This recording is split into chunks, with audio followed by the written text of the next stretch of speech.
Good morning, class 7th. I welcome you all in the English class. This is the fourth session of our topic active and passive. I have sent you the videos of present, past, and future tense of active and passive.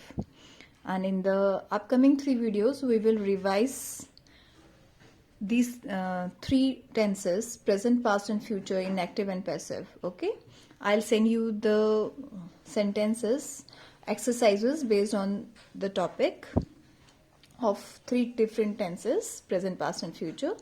You will do the sentences yourself, then later on we will discuss this, right? Now, what is active and what is passive? When the subject of a verb is the doer of an action, the verb is said to be an active voice. And if a verb is in the passive voice, when it tells us that it is done to a person or a thing, the subject is the receiver of the action in the passive voice.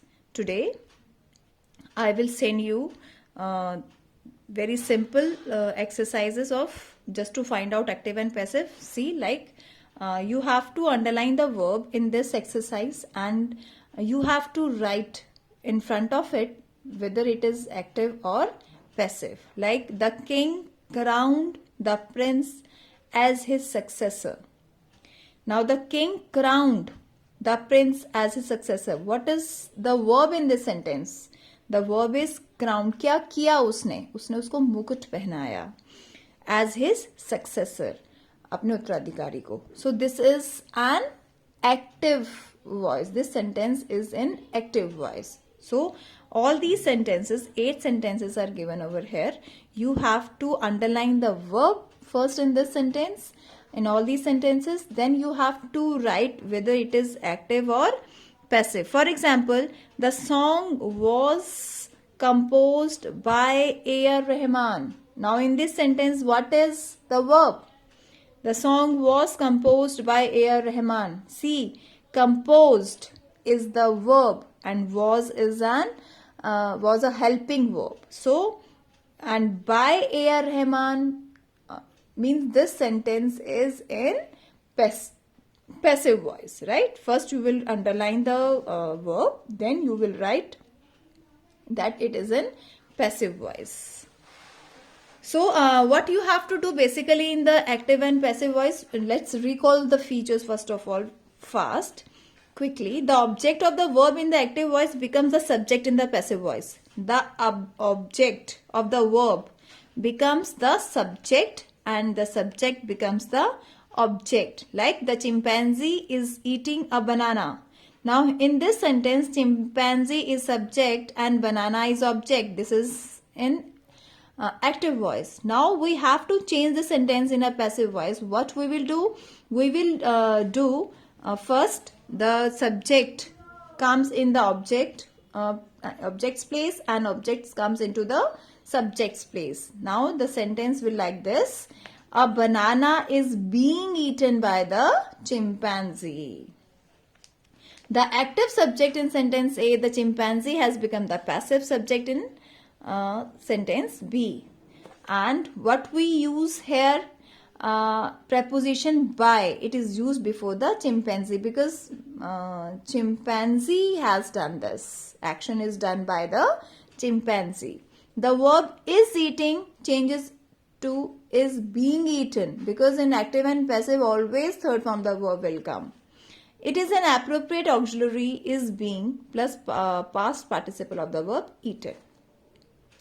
The subject of the verb in the active voice is expressed as by plus agent in the passive voice. It becomes a prepositional phrase in the passive voice. It becomes a prepositional phrase by the chimpanzee. Now, see the changes.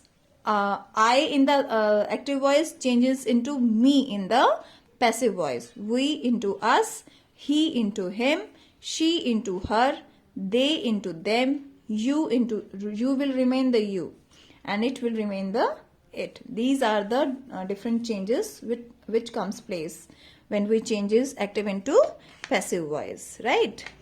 For example, he gave away the prizes. It is an active.